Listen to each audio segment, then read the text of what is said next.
Namaskar. A very good evening, a very good afternoon, and very good morning to all of you. As we have all international and national participants, delegates, and resource persons, so that is why I have addressed like that. We have across the world participants, mostly online due to COVID-19, as all of you are aware. So today we will have this international conference come buyer sellers meet for medicinal plants used in lifestyle product.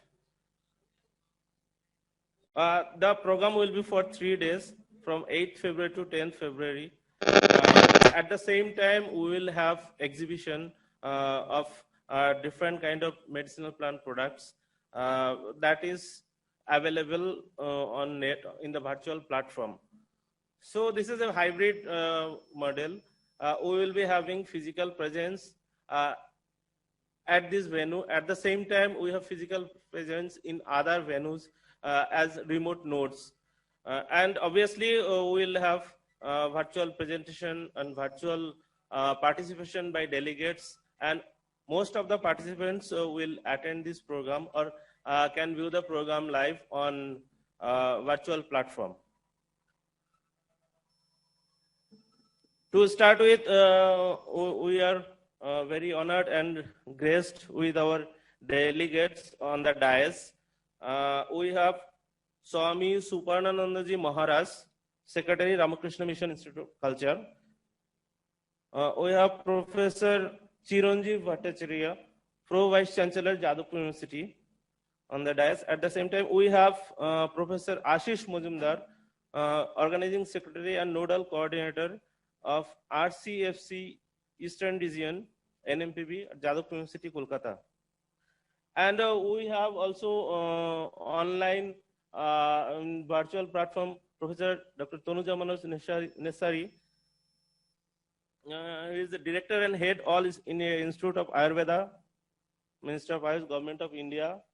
We have Dr. R. Murugaswaran, who is Deputy Director, Medicinal Plants of National Medicinal Plant Board, Minister of Ayush, Government of India. We also have Professor Pulak K. Mukherjee, who is the Director, Institute of Bioresources and Sustainable Development, Department of Biotechnology, Government of India. And we have Dr. Jagdish Kiswan, who is former Director General, ICFL, Dehradun. And we will have many more delegates, participants, and resource persons online. So now to start with, I welcome to give a welcome address, Professor Ashish Majumdar, who is the Organizing Secretary and Nodal Coordinator. Ashish sir, please address the gathering.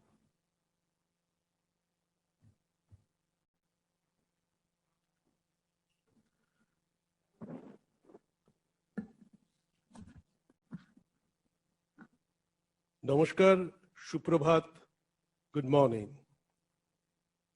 It is a great pleasure for me to welcome Honorable Vice Chancellor Professor Suranjan Das, who is on virtual mode.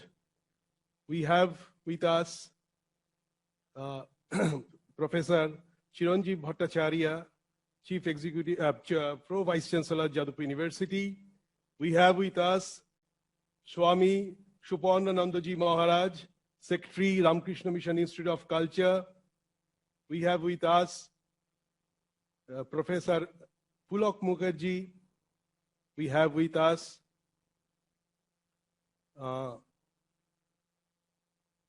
we are expecting at any moment that we will be our chief guest, Vaidya Rajesh Kotecha, Secretary, Ministry of Ayush, Government of India, will join.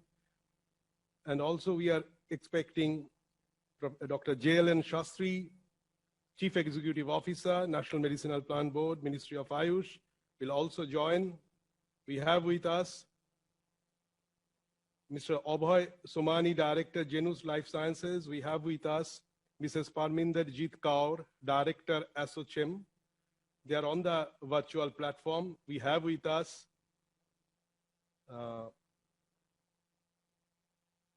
Dion Schroeder, Chairman, Ustavia Private Limited, Durban, Republic of South Africa.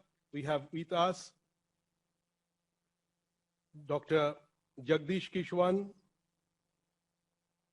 and we have with us many, many dignitaries and most dear participants, stakeholders, distinguished delegates. I do welcome you all to this conference, international conference, come buyer sellers meet for medicinal plants used in lifestyle products, to be held from today, the 8th February, from this inauguration program to 10th February, this 3 days workshop, 3 days international conference, come buyer sellers meet.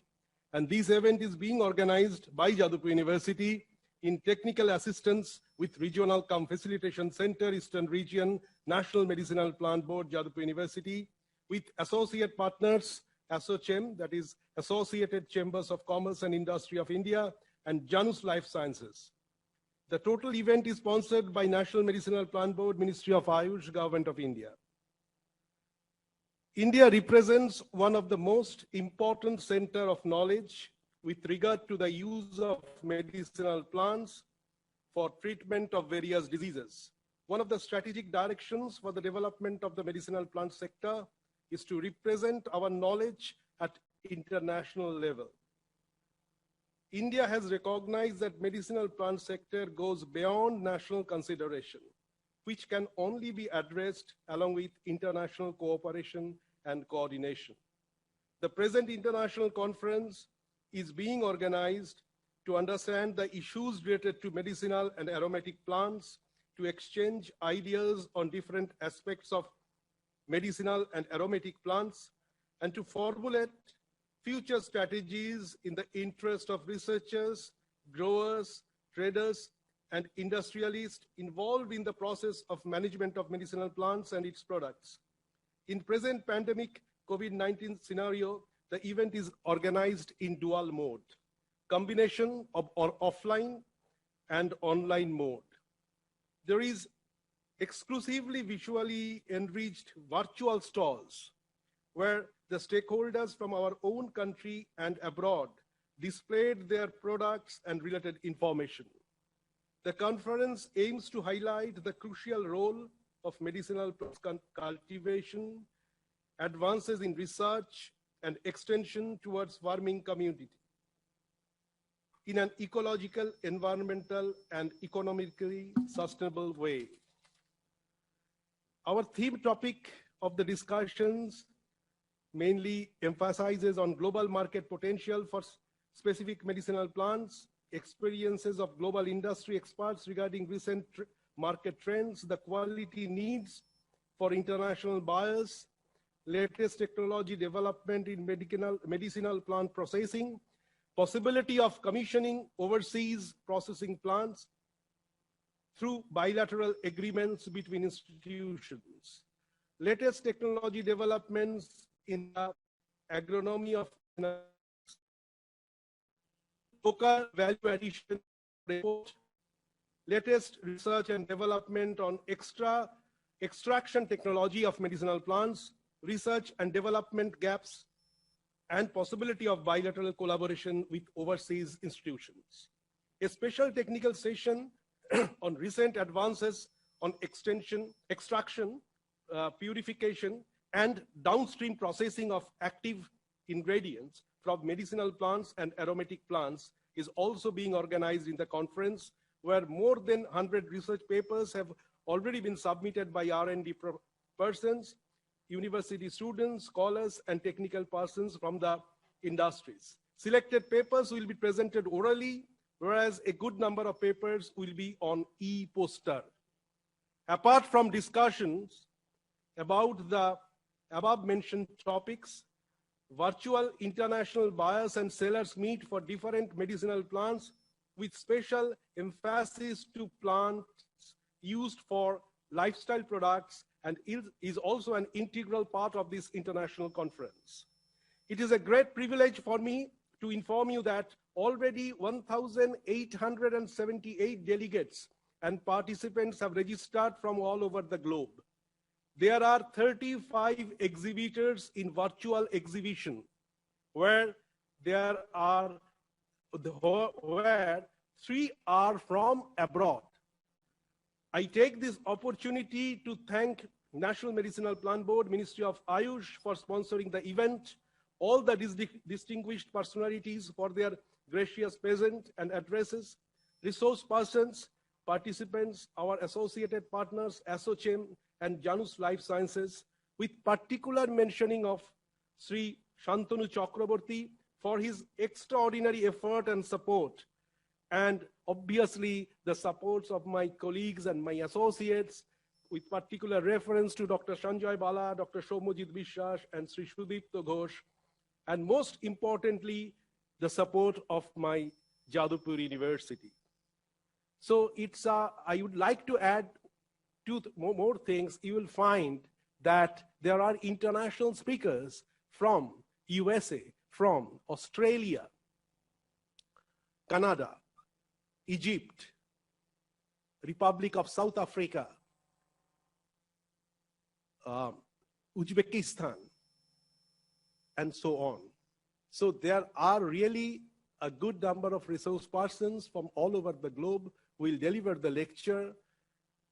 And those who have come particularly, I do not express my, how should I express my gratitude to all of you, because in this pandemic situation, in this new normal, it's really a challenging thing to converge both the physical mode as well as the online or virtual mode. But we have tried to make an attempt, because this is also an opportunity. Always this pandemic situation rather imposed on us, how should we know about the virtual conferences? But at the same time, when we all will expect the life will be normal, will be as usual, then also this is a great opportunity to involve many participants all over the globe who may not be able to come from their workplace, but they could join, they could contribute, they could get themselves benefited out of their participation from their workplace on virtual platform. So this is also an opportunity. So let us see what this sector, the attempt of Government of India to promote the medicinal sector in all its disciplines, like, starting from the research to the participation, to the livelihood of farmers and everything, how we can contribute, how we can help to take it forward is a challenge for us. And I think this conference will help us to give a direction in this regard. Thank you all. Namaskar. Dhanyabad. Thank you.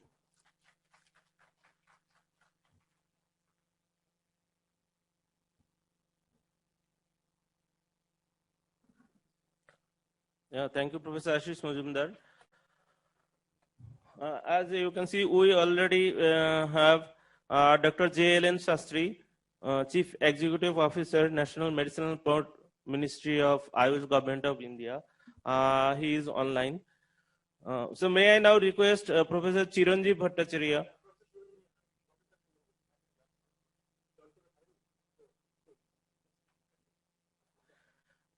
So may I request Professor Chiranjeev Bhattacharya, Pro Vice Chancellor, Jadavpur University, to address international conference.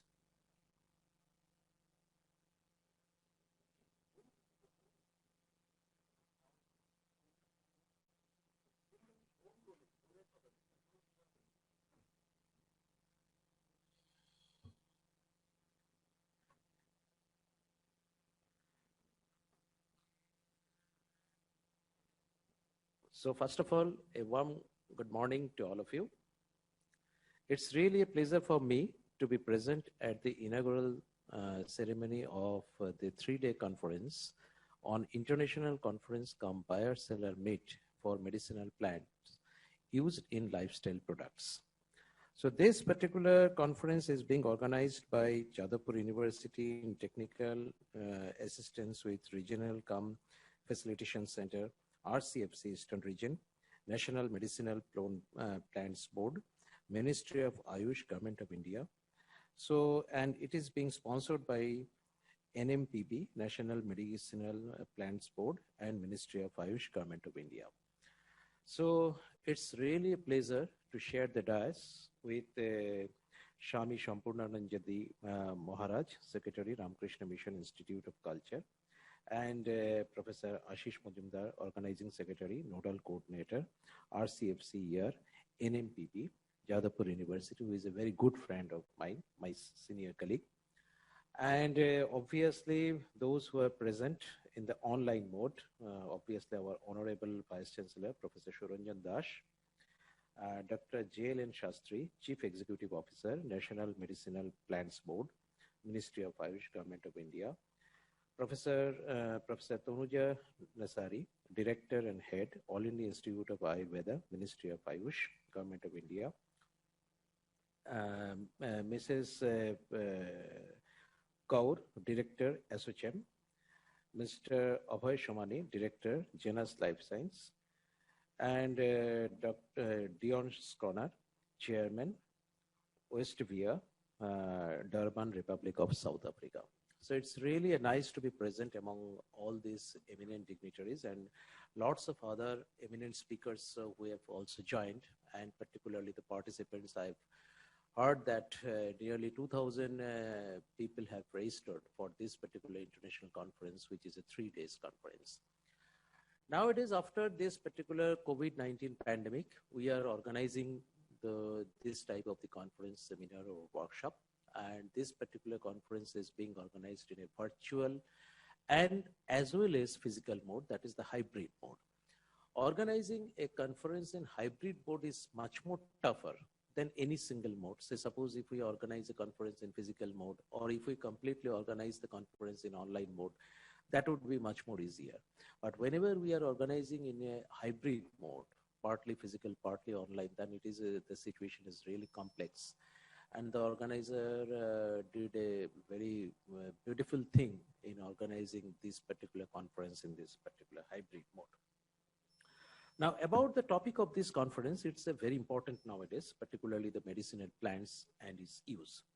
Plant is an important source of medicine and plays a key role in the world health and public welfare. Medicinal herbs or plants have been known to be an important potential source of raw material for pharmaceuticals, for therapeutics, or curative aids. The use of medicinal plants has attained a commanding role in the health system all over the world. Worldwide, consumers have a positive intention towards the herbal products and believe them to be natural rather than synthetic origin, and also assume that such products are more likely to be safe than synthetic drugs. It has been reported that herbal drugs and their constituents have advantageous effect on long-term fitness and can be used efficiently to treat human diseases or disorders. According to the survey of World Health Organization, about 80% of the world populations are using and depends on the herbal medicines and other traditional medicines for their primary health care, and have established 3 kinds of herbal medicine. Number 1, raw plant material. Number 2, processed plant material. And number 3, complex mixture of extracted herbal products. In India, medicinal plants have been used under medical system called Ayurveda since 5,000 years. The Indian holy book Vedas mention treatment with plants which are abundant in the country. This system includes diet and herbal remedies specifically to the body, mind, and spirit for disease prevention and treatment. Ayurveda, supposed to be the oldest medicinal system in the world, provides potential leads to find active and therapeutically useful lead components from the plant. India has a very strong traditional healthcare practice that are represented by classical systems of medicines on the one hand, and community-specific folk healthcare practice also very popular. According to the Botanical Survey of India, India is home to more than 8,000 species of medicinal plants. Ashwagandha, Brahmi, cumin, turmeric, garlic, licorice root, cardamom, basil, neem, ginger, amla, bell nut, noyantara are some of the important and popular plants with medicinal uses and very common in India. Phytochemicals are bioactive non-nutrient components of plants. They express several qualities like antibacterial, anti-carcinogenic, anti-tumor, anti-mutagenic, etc. Several phytochemicals are also beneficial against cardiovascular disease, rheumatoid arthritis, cholesterol, and several other health-related problems. Flavonoids, phenolic acids, terpenoids, phytosterol, alkaloids, organosulfur compounds, saponins, anthraquinones, polyphenolic compounds, antioxidant, essential oils, etc. are also major medicinal phytochemical groups of utmost importance. Among these, isoflavones, curcumin, gingerol, allicin, etc. are very popular among pharmaceutical industries for medicinal formulation development. Now, there are obviously some challenges. The challenges mean, so the first of all is the quality. The standardization of the raw material emerges as a as a major issue for the Indian herbal industry. As per the Ministry of Ayush, more than 600 medicinal plant products are commonly used in traditional Ayurvedic preparation. Medicinal plants are easily contaminated during growth, collection, and processing. The survey reveals that more than 50% of the companies face problems in collecting and authenticating the raw materials. Further, substitutions, adulteration, heavy metal contaminations are the three major problems reported for Indian herbal medicines, which may affect the quality of the product. Microbial contaminants and fungal toxins like mycotoxins or aflatoxin contamination during the post-harvest stage are also a major challenge for the manufacturer. Conventional quality control methods often become insufficient because of the complex nature of the herbal medicines. What could be the solution?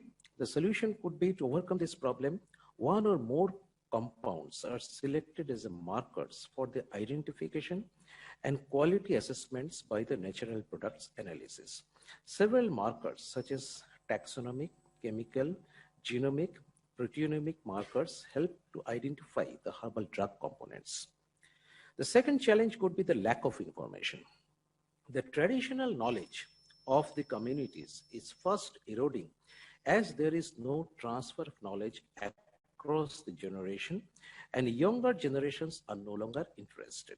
Simultaneously, human-caused biodiversity losses are affecting medicinal plants and associated traditional knowledge too.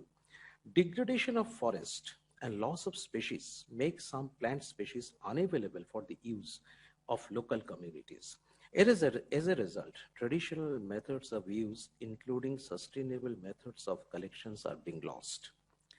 Here, the solution that is being suggested are some efforts, including in situ and ex situ techniques, are underway to conserve plant resources and associated traditional knowledge. The National Medicinal Plant Board listed several medicinal plant conservation and development areas. Under the Department of Biotechnology, field gene banks of threatened plants, including those known for their medicinal use, are also being maintained across the India. The third challenge is the overharvesting. It is more immediate concern. Medicinal plants are one of the most famous example of overharvesting by collection, declares a summary by the Harvard Medical School. Overharvesting is associated with improper cultivation methods and lack of modern techniques for the extraction of valuable compounds from the plant. Inadequate technique may not be economically viable for industries for commercialization of herbal products. The solution could be the National Medicinal Plant Board and the Ministry of Ayush, India, along with the several esteemed academic institutions, are now involved in strategic planning to develop appropriate technique, guidelines, regulations, and mandates for the cultivation, production, circulation, and trade from the local to international level, which should be very beneficial for the industries as well as consumer. The most important part of the use of the target components from the medicinal plants is the extraction of that particular component from that particular plant source. So the design of sustainable extraction method of natural component is currently a hot research topic in the pharmaceutical industries. Chemical extraction method involve use of solvents, detergents, chemical capable of disintegrating the cells. Conventional extraction methods are now being replaced by modern systems such as ultrasound and microwave assisted extraction, subcritical water extraction, aqueous two-phase partitioning, supercritical fluid extraction, hydrotropic extraction, and enzyme assisted extraction. I am, though presently, the Pro-Vice Chancellor of Jadavpur University, but my basic department is the chemical engineering. And as a researcher in the chemical engineering, I did some of the works on the extraction of active components from the medicinal plants. And for that, definitely, we have used various techniques like the water extraction, solvent extraction, ultrasound assisted extraction, microwave assisted extraction, and also the subcritical and the supercritical fluid extraction. So these are some of the important aspects. And while we are trying to extract the active component out of the medicinal plants, we have to be cautious. Suppose a particular medicinal plant doesn't contain only particular single component. Say suppose there are a particular component, X is the desirable component. It may contain X, Y, Z, A, B, C, several other components. So obviously our method of extraction should be more selective so that particularly the component X is being extracted in more quantity. That will definitely decrease the load on the downstream purification process. So that is a very important.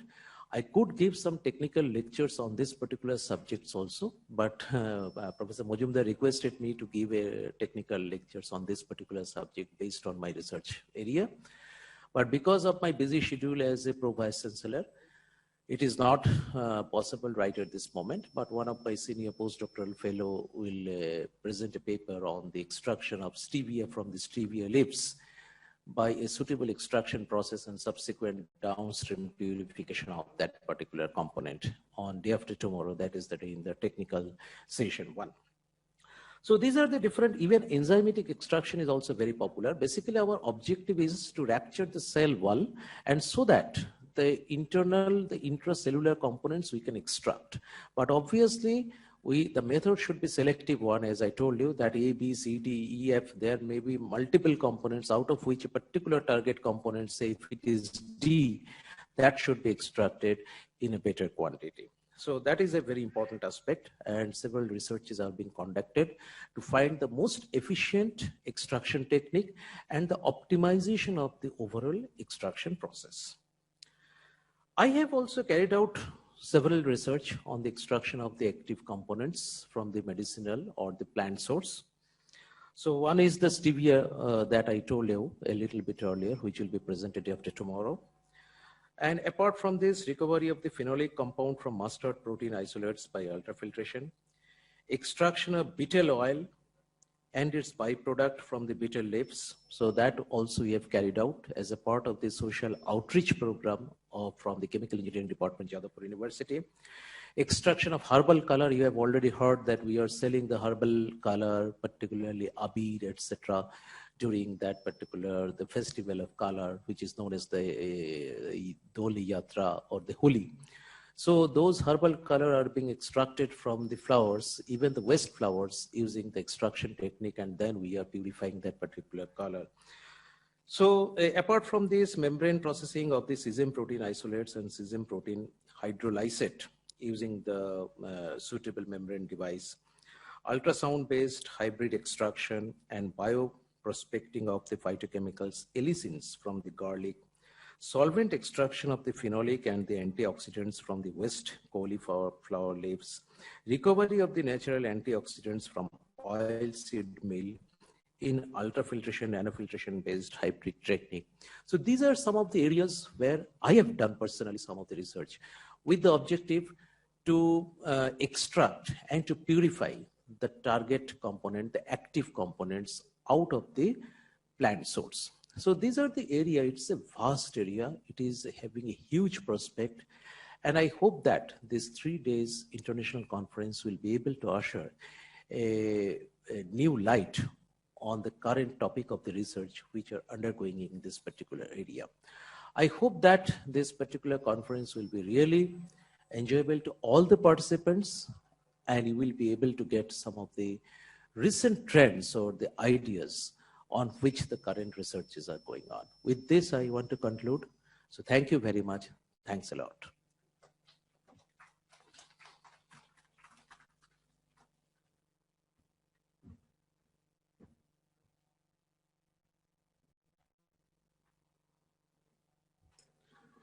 Thank you very much, Professor Chiranjeev Bhattacharya, Pro Vice Chancellor, Jadavpur University. We just got much insight regarding extraction and different type of component or phytochemicals present in the medicinal plants. As you know, all the medicinal plants nowadays are being used beyond its medicinal value. So that is why we have kept on the title, it's lifestyle products, not only medicinal purposes, but also, as a nutrition and other purposes. So now may I request Dr. J.L.N. Shastri, Chief Executive Officer, National Medicinal Plant Board, Ministry of Ayush. He is online from Delhi. So sir will deliver the lecture. We will show you here as well, and obviously all national and international participants can view online. Thank you very much. Over to Dr. J.L.N. Shastri, sir. Thank you very much, Dr. Sanjay. At the outset, I congratulate the RCFC East, Professor Majumdar. So, Professor Majumdar and his colleagues, I am able to see Pulo, Sanjay Mala, and respected Maharajji. I congratulate the team for organizing this very essential, rather important event. I'm unfortunate, I wanted to be there physically because of the ongoing parliament session, so we have questions and therefore we have to stay back in Delhi. But nothing can prevent us from discussing, therefore I am virtually with you. This topic, rather, I was discussing for a few months with Dr. Majumdar, where we were thinking that there should be a major platform from where we will discuss about the biosimilars get-together conference, meet, something like that, where the topics not limited to the Ayush related activities, and the topics overall related to the medicinal plants. And aptly mentioned here, the lifestyle products, which is the need of the hour. For that, I congratulate once again the organizers. I will put my perspective in a very simple way in 5 to 7 minutes. We always talked about extraction of these plants from wild, resulting in the red, endangered, threatened species, all the 7 categories of IUCN. I would like to rotate and tell you that the red, endangered, threatened species are not threat. It's an opportunity for all of us as stakeholders. Just let us change the perspective. The reduction in the supply increases the demand. So from that perspective, if you just look at it, there is a huge opportunity on at least about 30 to 39 species precisely, 31 to 39 species precisely, which are high value, high volume endemic species to 12 Himalayan states, for example. And let us focus on this kind of an opportunity. And let us look at what is available. So it will have a social benefit where in the Himalayan states, the migration will come down because these are the high value products. So to my experience, in the last 7 years, very closely associated with this species, about 23 species where I am directly involved, I'm able to see the farmers or local communities were getting more than 1 lakh rupees per hectare kind of income per annum. This is something about the national average income per month per farmer. This is something which is really going to help them. And if we integrate these programs with other things, like even, for example, beekeeping, which is an associated program, it will give a more kind of income to the farmer. And you can look at other integrations like agroforestry models and mixed cropping and all. So that's one possibility. The other thing is, look at the actual demand and supply kind of scenario. One of the speakers earlier was mentioning about over collection.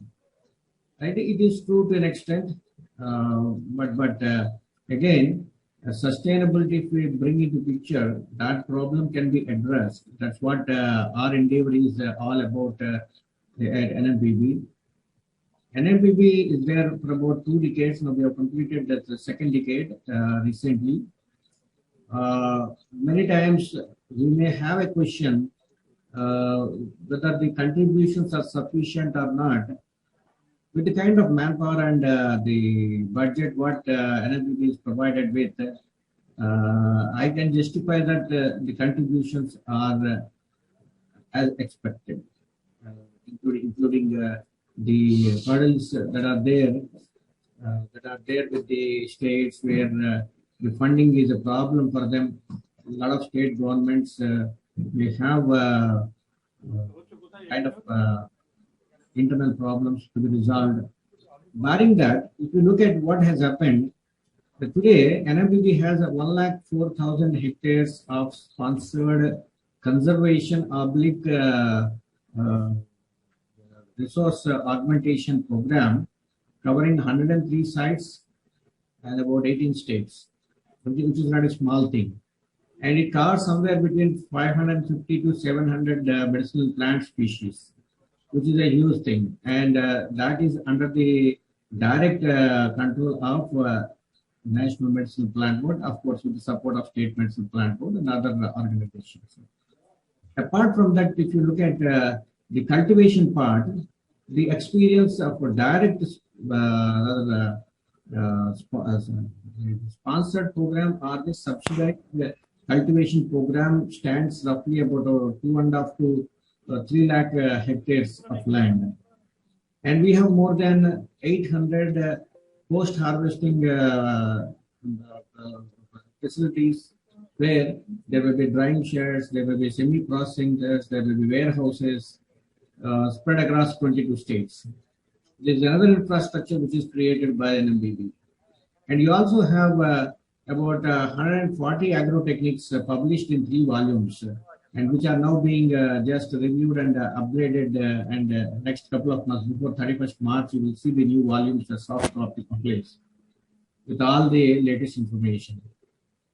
And the cost norms have been revised. And then you have R&D projects where more than 1,200 different topics have been taken up. And recently, we have filed about 2 patents with the association of our organization from Coimbatore. And then we also have a team which is dedicated for marketing, where we are now working on the market linking activity or agency, through our marketing and IT team, is the IT-enabled activity. Each alert, as you all know, is updated and is further being upgraded, and will be attached with eNAM also very soon. Therefore, the trading will happen, and we can proudly say that this year itself, in the last couple of months, we have received a physical order of more than 77,000 metric tons, which is a big achievement for us. After having the agreement with the industry bodies, their consortia or even the federations, they're all working with us. There is a definite demand and supply kind of approach. Then cultivating the products is what we wish. This is a significant change we could begin at time where I think there is a organization. Okay, so we have received, HNMI has given their requirement of more than 10 lakh metric tons to us.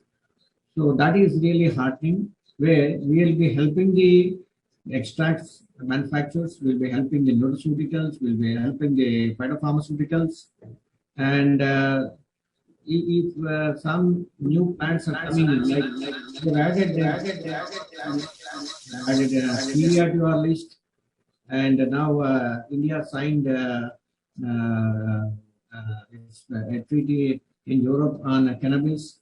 So though Hemp India approached us with 3-4 projects, we still keep it in abeyance. We are under discussion internally to work out the modalities, especially on the germplasm. And you'll also feel happy to note, between CSR units like CMAP, NBRA, ISBT, even Himachal Pradesh Agricultural University, KASRI, AFRI, then Bihar, we are forming a consortium, KFRA, we are forming a consortium for quality planting material. The quality planting material protocols have been developed, and they'll be announced very soon, in a couple of weeks. They're just being scientifically scrutinized right now. And we've identified 2 seed banks, one at NBPGR Delhi and another one is KFRA Delhi. These are there will be a separate section for medicinal plants where the germplasm is certified and provided all the data required. And the other new project, which is envisaged under Atmanirbhar Bharat, will be rolled out very soon. That's one thing where we are waiting.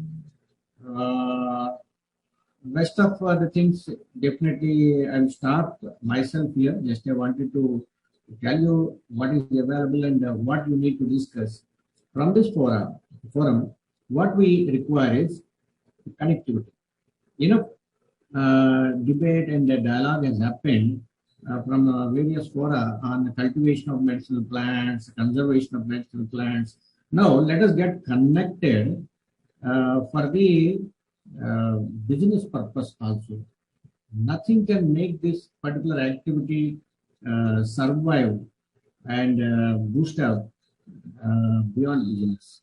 So that's the thing what this particular international conference should do, and all kinds of segments are available: traditional medicine, nutraceuticals, cosmeceuticals, maybe your phytopharmaceuticals, everything. I think that can be taken up under this belt, and I think the organizers will come out with solid proposals after 3 days, and I can promise that from NMPB, we will put it in right perspective, and we will prepare an action plan following this particular conference, and we'll see that it is helping industry. And not to forget, NMPB has the international cooperation. We have signed MOU with about 6 countries, and further activities going on. Just remember, we can get connected with different countries. Like if you look at Afghanistan, you have some zinc and pomifera white coming from there. Iran contributes medicinal plants. Then South African countries contribute medicinal plants. Even alpine species, you can look at countries like Canada. You can look at Uzbekistan, which is trying to find a partner for cultivating king. And all countries, they are very much enthusiastic. Only thing we should get connected. That's one thing which is pending. And let us hope that we will have a wonderful outcome from this conference, and we'll put it into practice. Thank you, one and all, for giving this opportunity. I stay connected.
Executive Officer, National Medical Plans Board, Ministry of Ayush,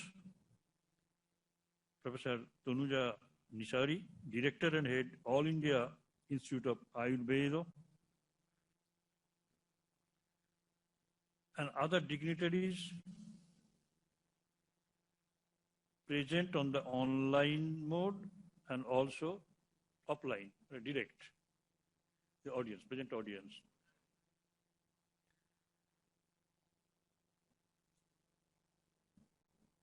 So you just heard about me. Previously, I was associated with Narendrapur Ramakrishna Mission for long 48 years. And there had sprung up one big Ayurvedic center with medicinal plant garden and with a factory also for the production of the medicines, extraction of juice, of the ingredients, and also delivering it. We have a quite good hospital also, Ayurvedic hospital. So indoors patients are also available. 7 years ago, I left that place, but I think the experiment that has been going on over there is more or less praiseworthy. People, or even the Swamis from different places, they also visit for the cure of their diseases, ailments of different kinds. And that medicinal unit was constructed under the guidance of a very renowned Kaviraj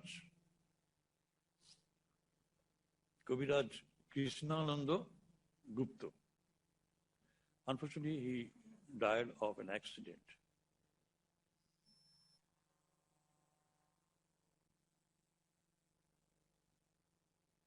I personally benefited a lot. I am not going to give you any instruction or advice as to how to proceed and how to go by. I simply stand before you as a great stakeholder in a way. I will have to say to you my little story. I was suffering from cold from the very day of my birth, and that has been told by the big doctors of PG hospital here. Just came in. Your lungs were never cleared since your birth. They treated me, gave me antibiotics of severe type for months together, and I was cured. But I instead saw some of the patches on my palms and fingers, and they became quite menacing for me to bear with. You can't imagine. So cracks were open, gaping cracks, I should say. Inside you can see the reddish color. It was painful also. I could not make use of my hands for taking food. Somehow or other I used to do my writing. I saw a doctor, the most famous skin specialist, Dr. Panja. For 2 years, there was no improvement. I left him with his consent and saw a homeopath medicine doctor. And he treated me also for 2 years, but I saw no change. And last of all, I visited Kaviraj Krishnananda Gupta, who is readily available on our campus.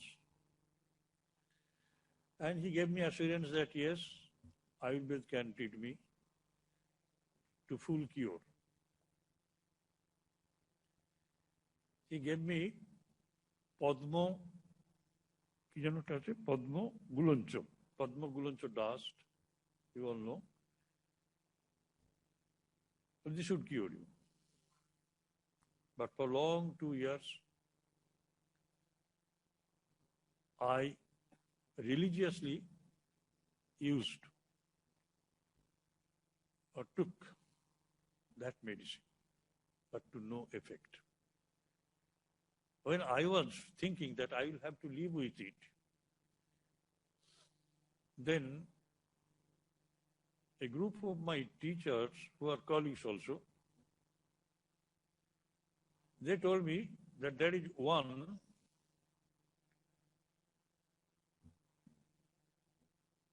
partially realized person. He's a realized person, maybe partially.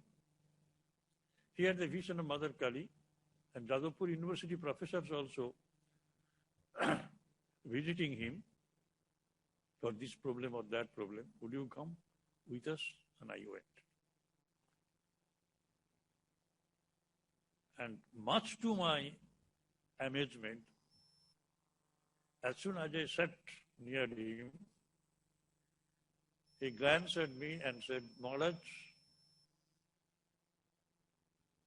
I know what problem you have.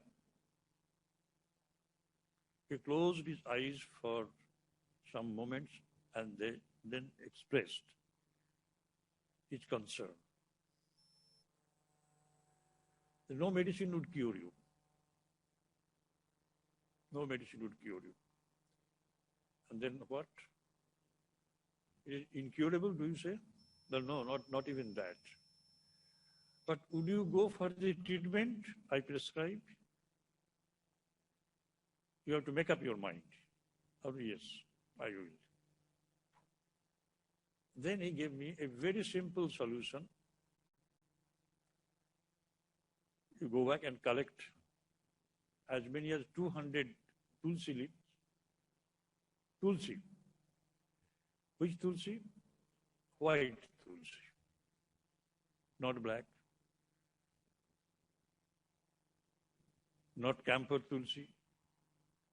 Nothing else. Only white tulsi. And extract the juice in the morning. How spoon? 4 chamuch. And go on taking. I took. After 6 months, I saw that there has not been any spread of that disease. After 2 years, I said that some cure I noticed. He simply told me to go on. After 5 years, only one patch was there on the palm itself. Well, you have to complete the course. For 6 long years you have been suffering, and you have to complete the medicine for 6 years at least. Then after 6 years, much to my wonderment and satisfaction, I became completely free from that disease. So that is one thing. They are in the local areas, they are called gunins. They are using the medicinal plants, no doubt, but they have the intuition. They can come to know many things of the patients simply by looking at them. That intuition they develop.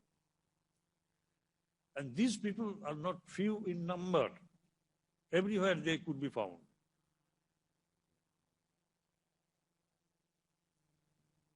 I didn't try Hekimi, and I can't say to you how effective is that system of treatment, but I know there are some fakirs also. They take to that sort of profession, much to the relief of the people from their deadly diseases.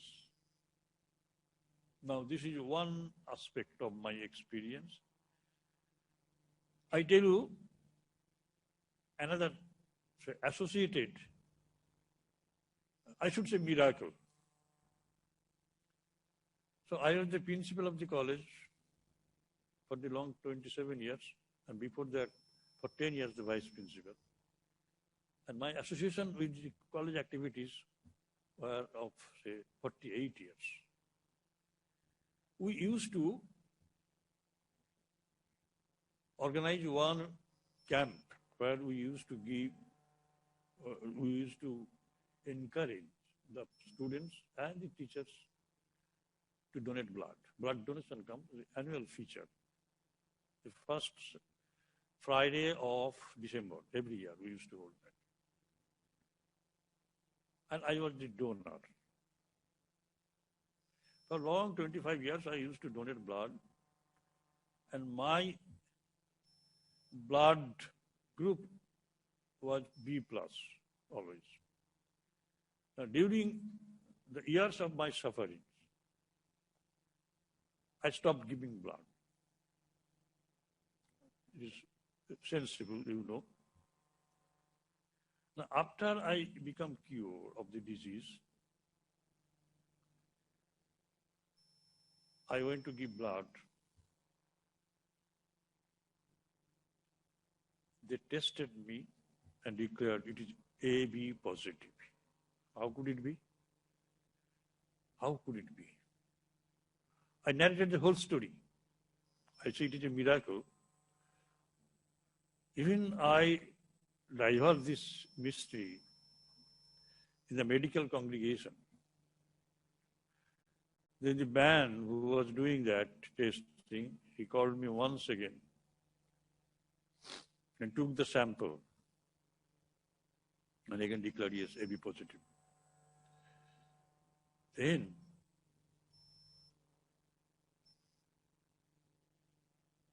I had the soliloquy. Maybe for long 6 years of taking juice of the tulsi,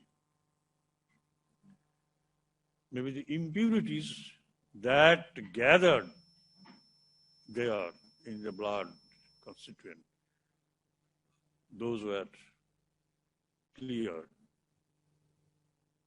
and I am now having purity. In respect of blood purity has come upon me like that. The tulsi is a purifier. It is purifier. I narrated everything to this Kaviraj. It's a great Kaviraj, mind that. Krishnananda Kaviraj.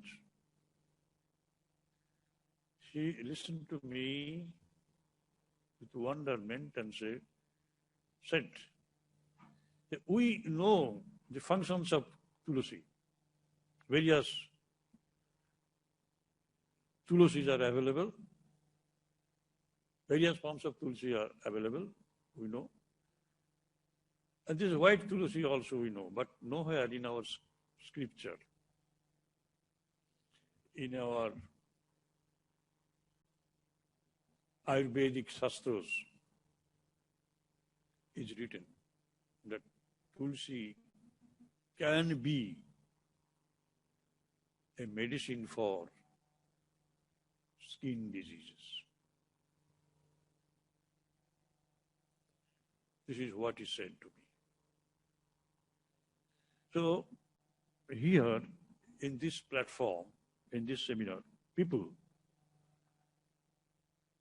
or the experts and the government executives, they are all assembled. So my request to them is this simple thing, that in the Ayush, A-U-A-Y-U-S-H, S means for Siddhos, and you have a complete different explanation of the Siddhos. I know that. They are never called Siddho Purusha, having some spiritual experience. But there are, in the villages, everywhere, the Hakimis and also these people, they deal with Ayurveda, they deal with the medicinal plants only, mind that, not anything else. But their services are not included. Hundreds of people are visiting them every day. And they benefit a lot, otherwise they would not visit them. So my request to the organizers, to the government officers, to have a full inquiry of their services and kindly, you please give them their due recognition. After all, people are talking to them regularly, persistently. This is what I had to say to this platform. Can you recognize them also? You can also group them into the Siddhos. They have the spiritual experiences, otherwise they could not do such miracles. I will call it miracle, but they would say that it is all science, medicines, I am not preparing, you are to prepare it. With these few observations on my part, I welcome you all, because I am the head of this institution and you are being invited by us also. I cordially welcome each of you who are the participants, either virtually or really. Thank you. Namaste. Thank you very much, Swami Suparnanandaji Maharaj, popularly known as Satyada. So he has given lots of insight of medicinal plants, and obviously Ramakrishna Mission Nandapur is pioneer in this sector in West Bengal, especially cultivation, value addition and marketing, and also involving people in the medicinal plant sector. Now we have online Dr. R. Murugeswaran, Deputy Director, NMPB, Ministry of Ayush, Government of India. So may I request Dr. Murugeswaran to address the conference. Yeah, so very good morning. It is going to good afternoon. Respected today's chief guest and the organizing secretaries and the Vice Chancellor of Jadavpur University, Kolkata. It is very happy to be here and to look into this international conference come buyers sellers meet for medicinal plants used in lifestyle products. Actually, it is very much needed because the medicinal plants are utilized in different areas, particularly for medicine and herbal products like such as mosquito repellents, herbal tea, and even some of the furnitures like medicinally oriented vetiver plants like that. Many of the things are utilized, many of the medicinal plants are used for the manufacturing of different products which is used in the day-to-day life for in many places. As far as the medicinal plants are concerned, the main thing is food, beverages, and for aromatic or fragrance purposes, and some, of course, some of the herbal dyes and herbal furnitures and products are also utilized in different region of our country. So what I would like to emphasize here is, as our CEO has already highlighted the activities of NMBB. Actually, we are working on that, and we are working on many of the areas, particularly for R&D and other cultivation and conservation areas for the development of the medicinal plant sector.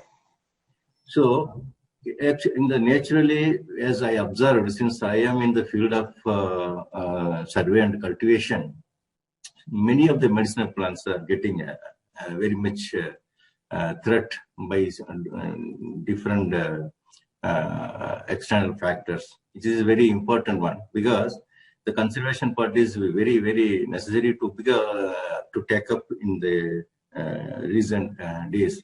Because why I want to emphasize here, since 10 years, 10, 15 years before, there are many medicinal plants are very common, and we can collect in anywhere in the throughout India, because I have been closely associated with the Western Ghats, Tamil Nadu and Karnataka states. Of course, some period I was in the Kashmir Himalaya also. But now the plants which are comparatively the 10, 15 years before, now most of the plants which the distribution is very much isolated, and particularly a region or particular areas under very much threat. So we have to be very clear on that, and we have to go through the cultivation promotions, cultivation activities of such a species which are very much which are coming under the RET species. So this is one of the important aspects that NMBB is working on that, and the RET species, and we are how to promote it, and how the nursery developments and all. activities are going on there. So this is actually our CEO has already highlighted most of the activities. And actually, this conference, the buyers and sellers meet.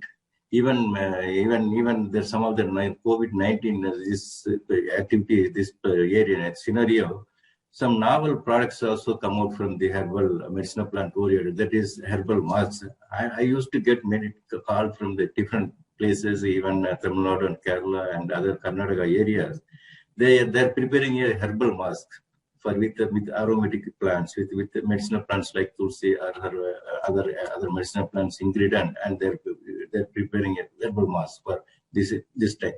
So like that, many of the innovative products also used to be these medicinal plants. These are used in the production of many things. So this international conference, I think 3 days proceedings will highlight many of the activities, many of the products coming out of the medicinal plants, which is in the, used in the different part of the country. And I hope this this conference will come out with good outcomes and results which will be beneficial to the society in the mass. So yes, of course, as our former President Abdul Kalam used to tell, that any scheme or any program, the success of the program is that the outcome, the results should reach the common man. Any scheme, that benefit of the scheme, the benefit of the program, it should reach the common persons. So that day only that program or scheme is getting success. Like that, I hope this international conference, the proceedings and these deliberations will come out with good results and good outcomes, and that will go to the common people for the benefit of the society and as well. So this is, with this, I think I conclude for my speech, and I wishes the international conference for good success of the international conference and further proceedings. Thank you, sir. Yeah, thank you very much, Dr. R. Murugesan. Now, may I request Mrs. Parminderjit Kaur, is the Director, SSM East and Northeast. She will be also. She is already there in online. So may I request, ma'am, to deliver your address. Thank you. Honorable dignitaries on the dais, honorable speakers connected online. Very good morning, ladies and gentlemen. And at the outset, I sincerely extend thanks and I congratulate the organizing committee for this wonderful 3 days international meet, both in virtual and physical mode. As industry body, ASSOCHAM is honored and privileged to be part of the program. And as a national industry body with presence across 30 nations, it's our motto to work towards sustainable growth and creation of the ecosystem where industry members thrive. As has already been shared by the eminent speakers, the significance of the program is to further strengthen the partnerships which are critical in today's context, as we all acknowledge the fact that as a spirited nation, India has braved the unprecedented COVID-19 pandemic. The pandemic has brought Indian medical system and its capabilities at the global platform. While the global health crisis affected all the major economies, India's resolve to reach an inspirational ambition of $5 trillion economy remains unshaken under the strong leadership of our PM. India stands at present at the cusp of interesting time when we have the big opportunity to make India a global manufacturing hub, which could be achieved with both the industry and the government working together. We firmly believe that the next phase of India's growth will require the country to tap into its cultural heritage and leverage various segments which are increasingly gaining global traction. These segments can help increase India's share in global export and play a crucial role in global value chains. In the present era of globalization and development of a world market for tradition and herbal medicine, research and development is needed to a large extent to promote the production and export of quality products in the forms of drugs and supplements. This unfolding of the pandemic has brought forth the importance of boosting immunity, and the focus is back on medicinal plants and the related treatments, and with the increased global recognition of our practices, it provides India a unique opportunity to mainstream these practices and create an enhanced brand value. As an industry body, we strongly advocate the thought that the sector holds immense investment potential, but will require more research and validation before it is accepted on the global stage. It is really a matter of joy and pride for all of us when we look at the efforts being given by our government. Some of the recent collaboration announcements by the Ministry of Ayush and Invest India to set up a strategic policy and facilitation bureau. It will certainly facilitate growth of the sector, attract more investments, and enhance knowledge creation, and shall help with the drafting of the guidelines and the regulations. As has been said by eminent speakers prior to me, modern medicine and traditional medicine need to be integrated in a way that will maximize the access and help country achieve the goal of universal health coverage. The government has been championing the growth of the sunrise industry through various schemes, and 4,000 crore has been announced for the sector exclusively for medicinal plant under the Atmanirbhar Abhiyan. I strongly believe now is the time for all stakeholders, including private industry members, to work with the government towards a shared common dream, that is the growth of alternative treatments in the country and beyond. Prior to COVID era, there were many preconceived notions about traditional medicines, but this pandemic has given us an opportunity to dispel them and showcase to all that they can play a big role, especially in the prevention of diseases. We face several problems, but today we are directly involved with more than 1 crore family. The industry is directly involved and have reached out to more than 50 crore people, which is itself a way to showcase the maximum benefit which can be derived out of our traditional knowledge in medicines. Plants have been used for medical purposes long before prehistoric time, and among ancient civilization, India has been known to be the rich repository of medicine plants. The forest in India is the principal repository of the large number of medicinal and aromatic plants which are largely collected as a raw form for manufacturing drugs. There are about 8,000 herbal remedies that have been codified in Ayush system in India. That just to give the sense of how large and well established we are.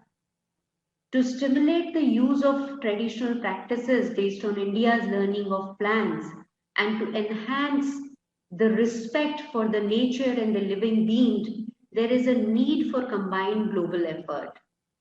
It is indeed a great effort that in next 3 days, there will be some key sessions where we will be discussing with our international colleagues and international partners towards this combined global effort.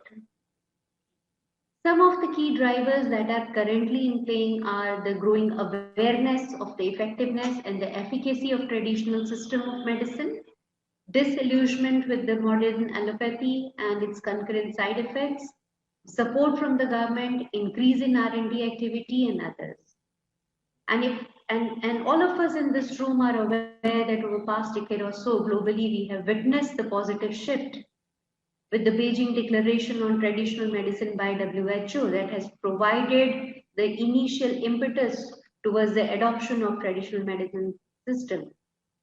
As has been shared by Dr. Shastri some time back, the extensive support from the government is expected to pave the way towards the development of the sector. Indian government is working to support the industry member as shared by him, where extensive work is also being given on standardizing and building quality parameter. There is a subsidy on GST. It's only 5% taxation slab which has been put in by government to incentivize the industry. Another major boost is the growing e-commerce and the emergence of self-learned consumers. That is certainly to help the growth of the herbal and nutrition industry. The clinical drivers of the herbal markets are growing incidence and prevalence of chronic diseases, and that's why we are discussing lifestyle diseases. And we are talking about how herbal medicines can associate with the modern allopathy treatments. There has been some hindrances. One of them is the lack of scientific validation for the herbal drugs, especially in large developed nations such as United States and other countries, where our practices are not licensed or regulated. That is something we need to work upon collectively. There is certainly need for more evidence-based traditional medicine practices and laying of protocols, because it is the scientific validation that is preventing to some extent the growth of this sector. Another challenge that comes is the shortage of quality raw material. There are so many plants and plant products that grow across the region in India. However, due to urbanization and rapid deforestation, there are crunch of the raw material, or the quality raw material rather, I'll say. Not everything that is being grown across is suitable, and weather or the climatic conditions are also responsible. There is also shortage of highly skilled professionals, which the industry feels that needs to be taken care of collectively by all. However, there is a silver lining with nutrition therapy and phytotherapy that have emerged as recent concepts of health aid. A strong recommendation for consumption of nutraceuticals by various quarters, and especially from that of the plant origin, have become progressively popular to improve health and to prevent and treat diseases. This is a big boost for the private industry. Plant-derived nutraceuticals, functional foods have received considerable attention because of their presumed safety and potential nutritional and therapeutic effects. Majority of the nutraceuticals are claimed to possess multiple therapeutic benefits, though substantial evidence is lacking in certain ways and norms. With these trends, however, the improvement of dietary nutritional values of fruits, vegetables, and other crops, or enhancement of the bioactive components in folk herbals, have become the target of blooming plant biotechnology industry. And collectively, we should focus more on research and making notes of the key developments that arrive. And I think that's where the academia and the industry need to work together. India is a large nation, and the rural population of ours rely heavily on the traditional medicine practices. Medical plants are the local heritage with global importance.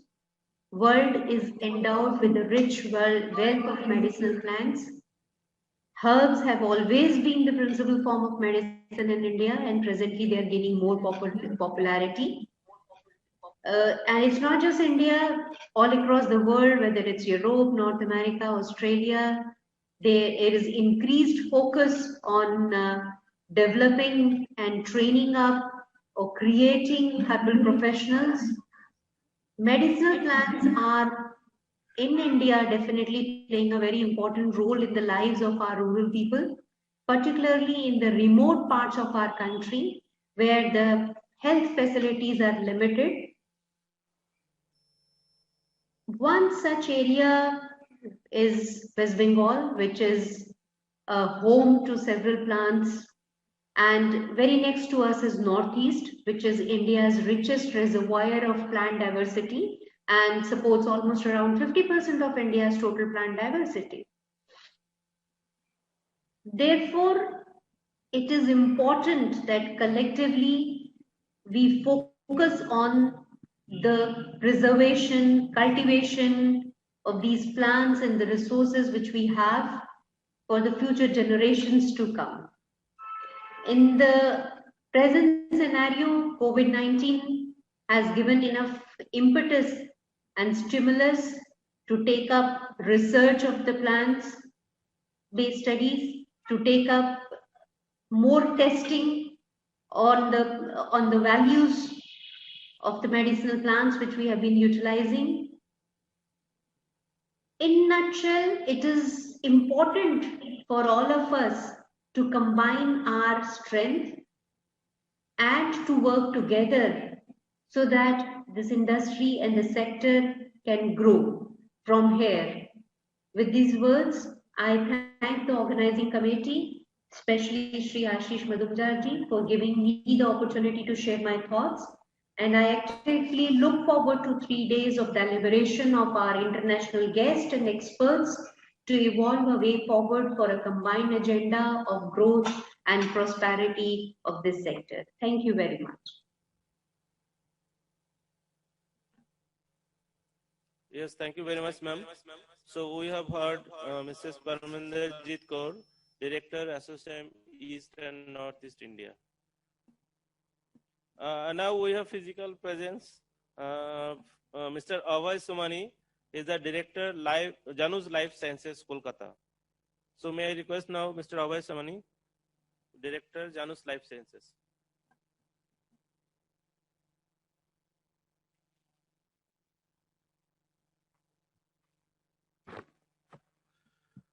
Good afternoon. Salutations to all, including those physically present, as well as those online and people who are watching from their comforts of their home on YouTube too. As I stand up to speak on this forum, I'm reminded of a poem by the great Indian poet Suchitra Nandan Pant. He said, or he says, "ये धरती कितना देती है, धरती माँ कितना देती है अपने प्यारे पुत्रों को." Let me bring you forth the premise to the poem. When he, as a child, planted coins in his backyard, hoping that a tree of currencies would grow on it and he would be able to extract money from there and become rich, only to be disappointed. But later in life, when he actually plants seeds, he realizes that how much the Mother Earth gives us all. It is the all-giving Mother Earth.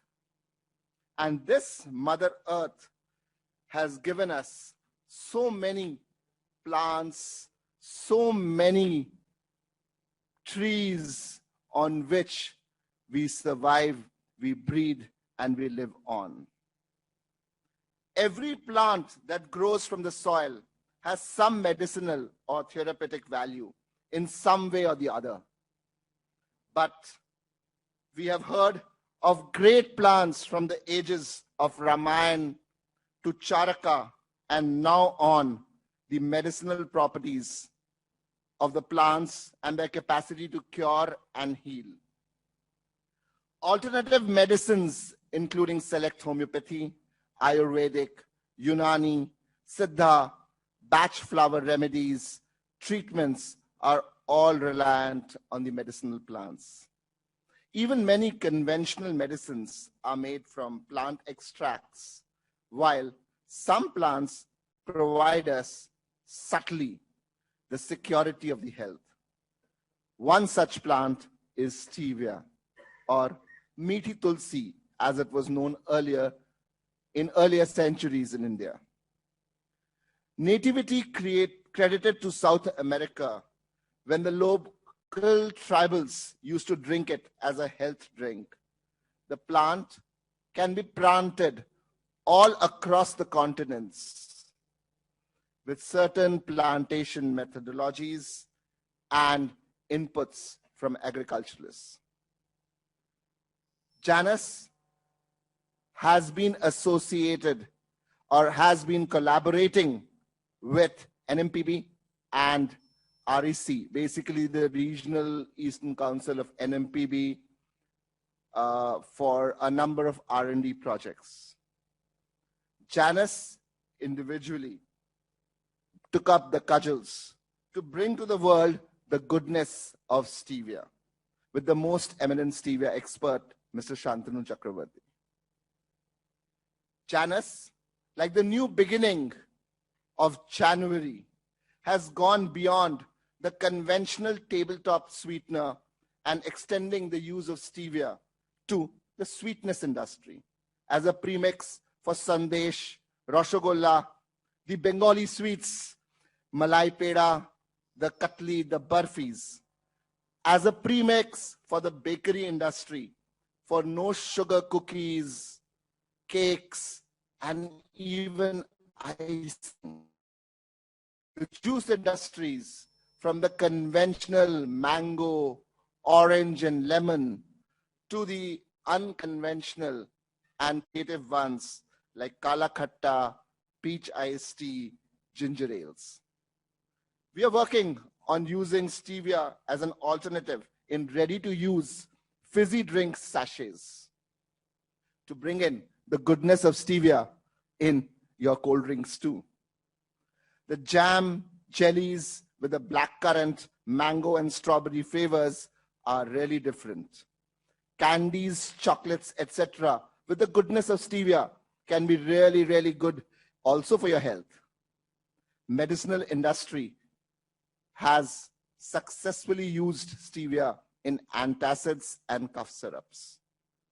We'll be trying to utilize it in toothpaste and for acne treatment too.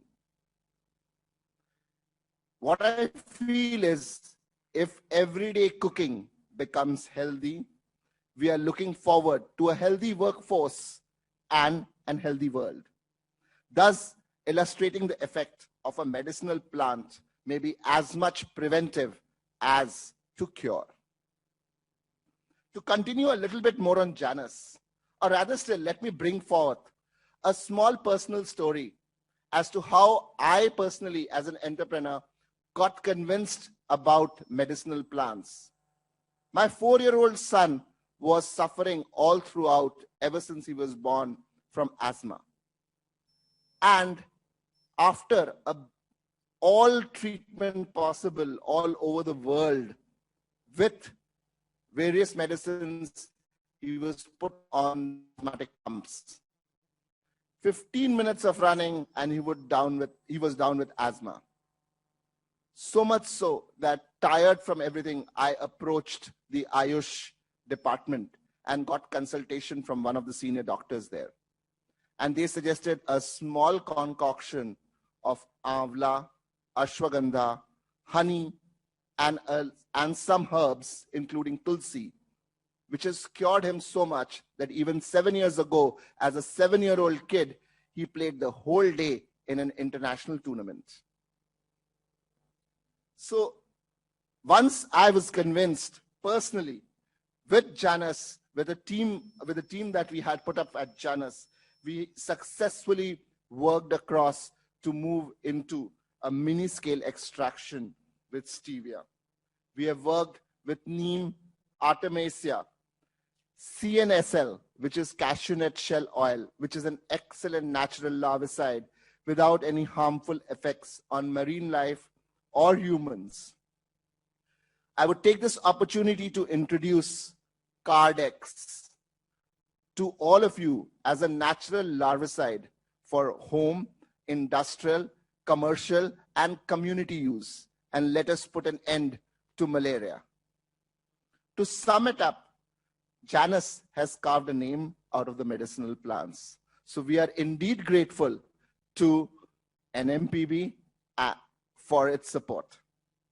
Medicinal plants and their benefits need to be brought forward to the world, and more so during these COVID times, where people have turned to the age-old immunity drops, boosters, and kadhas using grandma's formulas, using the beneficial portion of medicinal plants.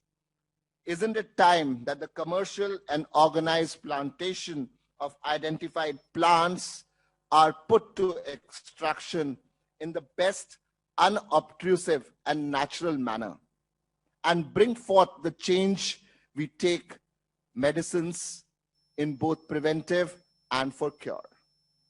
The world trade currently stands at $120 billion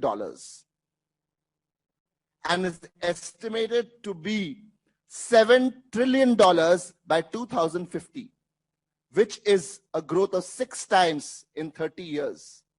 Can we envisage such a big growth in any industry possible? No. This is the future. Extraction business is expected to grow 22% CAGR, and herbal cosmetics are expected to grow 19% CAGR in the next 5 years. Demand is expected to double in Europe and China, while it's expected to triple in North America and other parts of the world. Business ideas can include herbal cosmetics, camphor powder, herbal wine, Ayurvedic churn, natural oil extractions, herb plantations, hair oils, pesticides from neem and others, methi extraction, Indian solid gold or turmeric or curcumin extraction, celery seed oil, vitamin C from amla, and so on and so forth. The list is endless, like maybe the innumerable benefits from the varieties of plants that we get in India. 6,500 or more species I hear in India, which is more than 20% of the world medicinal plants worldwide. The future of such healthy alternatives is up and up for grabs. We need to identify, invest, cultivate, and innovate along with it to bring to the world the goodness of medicinal plants. I can promise 100% that Janus Life Sciences will be a ready and willing partner for every such venture. I reiterate, Janus will be a willing and interested partner for every medicinal plant venture. Thank you all. Yeah, thank you very much, Mr. Abhay Somani. So he has shared his own experience, and it's not his experience most of the time. Now we are, coming back to nature, and we are trying to use medicinal plants in different purposes. So now we'll be sharing one video that is pre-recorded. As you know, there is time lag for international participants. So that is why our next delegate, some resource persons, he is Devon Schroeder, Chairman, Ostuvia, Durban, Republic of South Africa. So we'll be playing his pre-recorded address for the conference. Good morning, and thank you very much for your kind invitation to speak to you today. My name is Deon Schroeder, and I'm a sugarcane and timber farmer in the KwaZulu-Natal Midlands in South Africa. My family has farmed in this area for 5 generations, and our farm comprises of 600 hectares of sugarcane and 150 hectares of timber. I'm here today in my capacity as chairman of a new company we launched in late 2019 called War Stevia.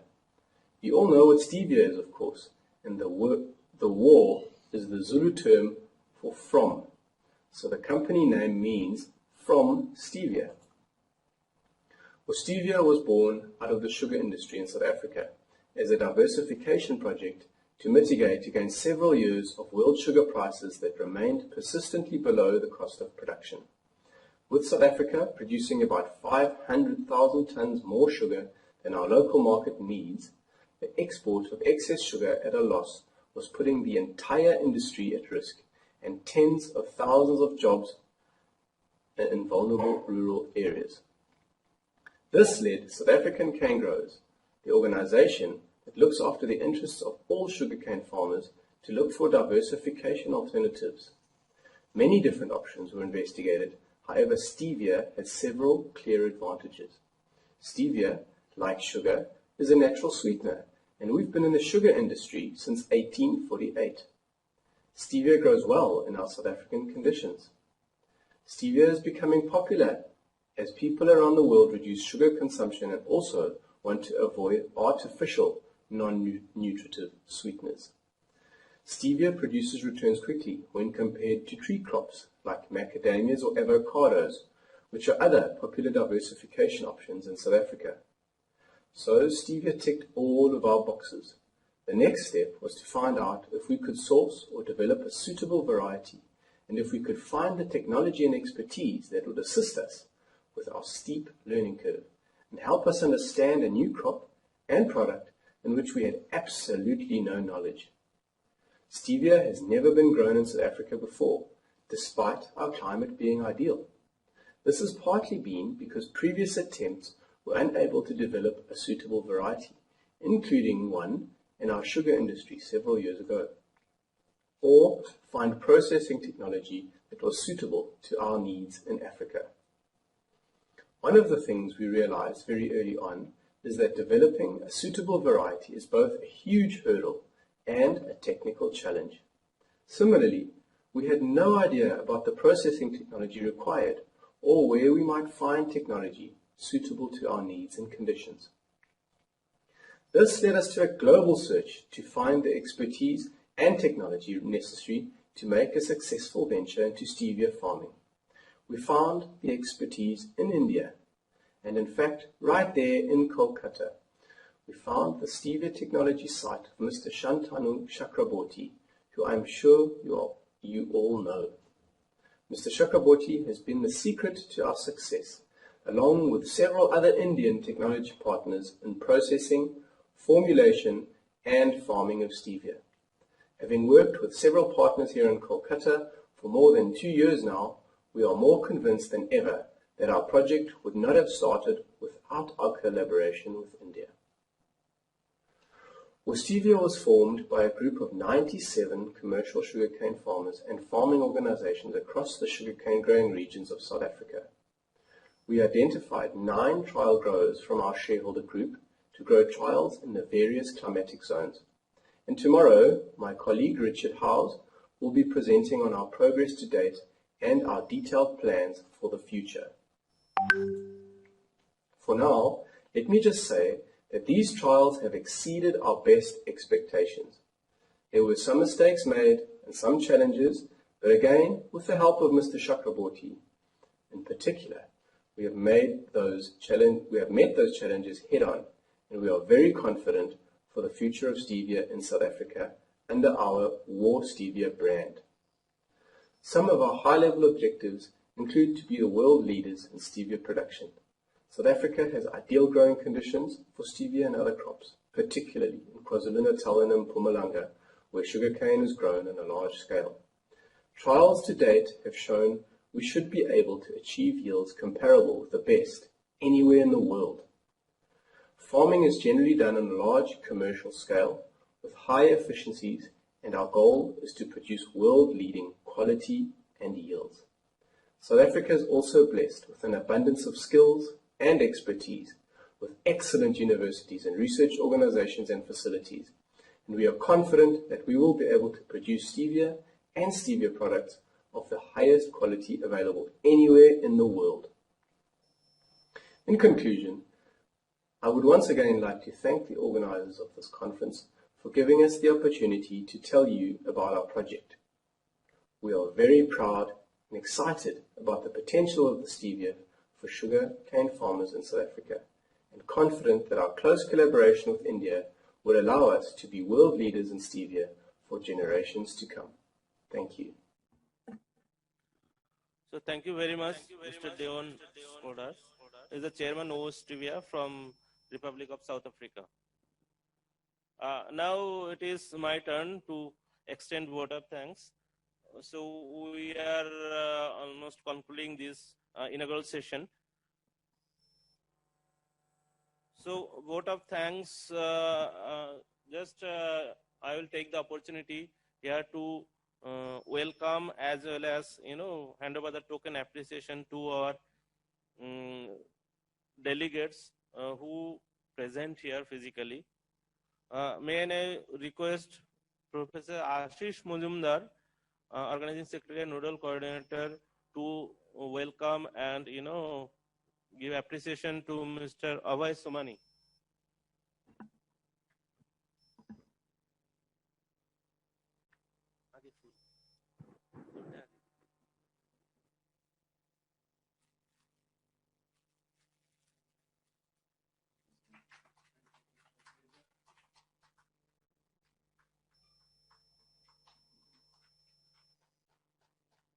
So as you know, due to COVID-19 scenario, we have very less physical presence, but at the same time, we have some delegates and speakers of other session as well. So may I also request Professor Ashish Mujumdar to welcome and, hand over the token appreciation to Dr. Yunis Munshi, is the Regional Research Institute of Unani Medicine, is the head there. So Dr. Yunis Munshi.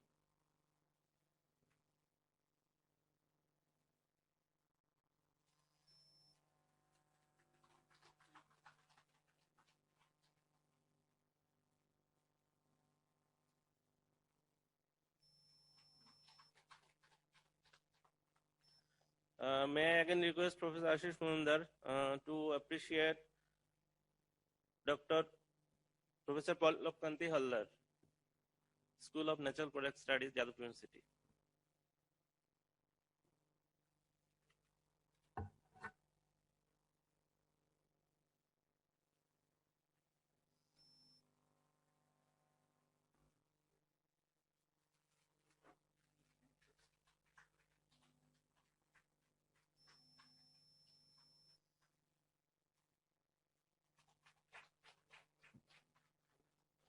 We also take this opportunity to welcome and appreciate Mr. Shantanu Chakraborty,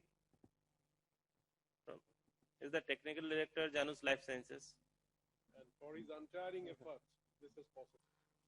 And we must appreciate because he has just initiated the thought, and this conference we are organizing, that is Jadavpur University is organizing with associate partner as Janus Life Sciences and also associate.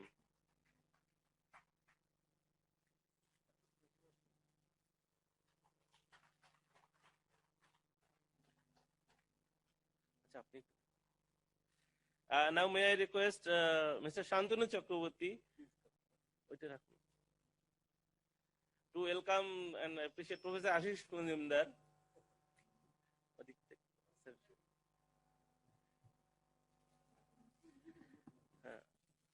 Obviously, Professor Ashish Mujumdar is the organizing secretary, and also his wholehearted effort is here. That is why this international conference is getting successful.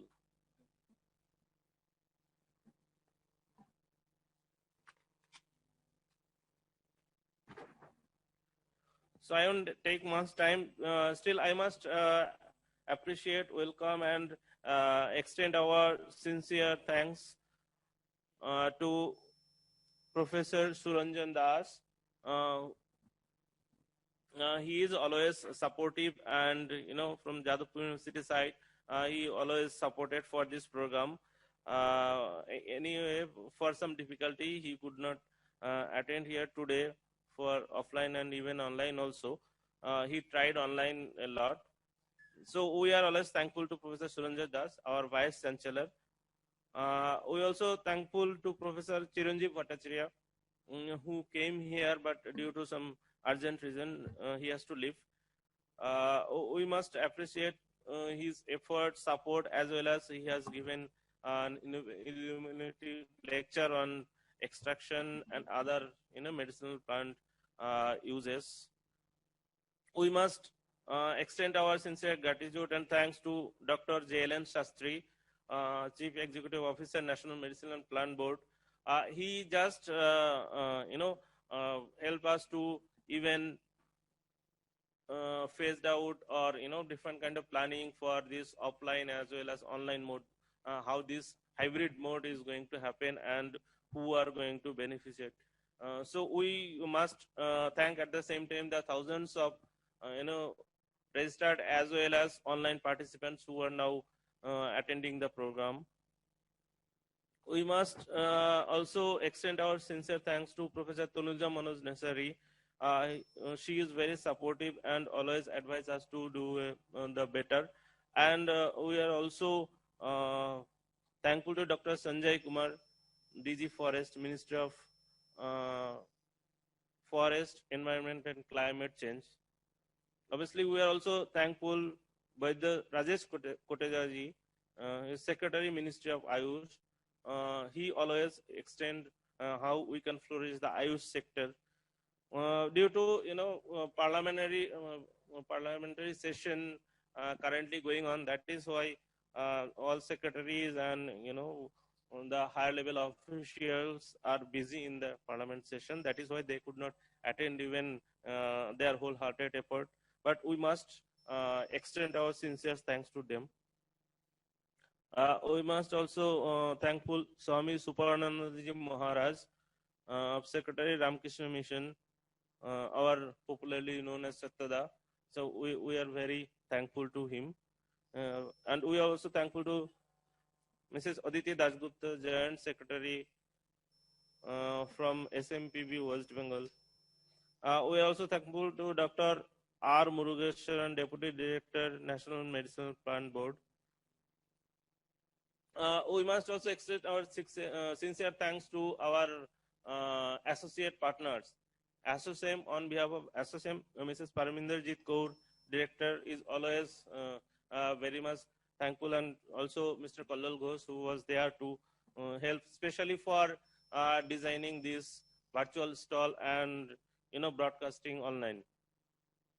We are also thankful our associate partner Janus Life Sciences, Mr. Ravai Sumani, Director, is there, and obviously Mr. Shantanu Chakraborty, as I already mentioned, from initiation to date, and obviously next 3 days he will be there, and he always helped, especially for arranging international speakers, and also the technical session, especially papers, abstracts on extraction technology and other uses of medicinal plants, for his wholehearted effort. So there will be oral and poster presentation on the 3rd day. So we must also thank our other supportive members, especially Dr. Somujit Biswas, who is the Deputy Director of Regional Facilitation Center, Jadavpur City, Mr. Sudipto Ghosh, Marketing Consultant of our RCFC Eastern Region. We also extend our sincere thanks to all our members, and we must have missed some of the names, but obviously we must thank who are directly or indirectly associated for this conference. And we must extend our sincere thanks and appreciation again to the online participants who are spread across the world to make this event successful. Thank you very much. Now we will just quickly move to our virtual stalls, so that later on you can log in and have the full view, or you can interact with the stall holder or who have given their material in the stalls and information regarding their medicinal plants. So that can be visited during these 3 days at any time. But for just a minute, we are just showing it to. Yeah. Jogesh ji, please just एक demo दिखा दीजिए. So as login, every person has to log in here is the gallery view. Then you have to go to exhibition.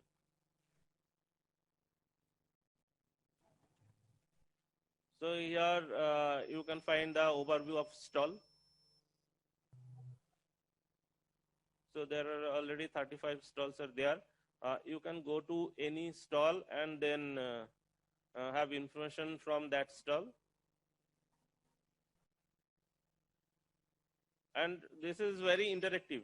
You can have video call, even you can WhatsApp messages, or you can call the representative of the stalls during the, or even you can put a query. So the representative stall holder, they will respond to you. So it is a very interactive and specially designed for this international conference.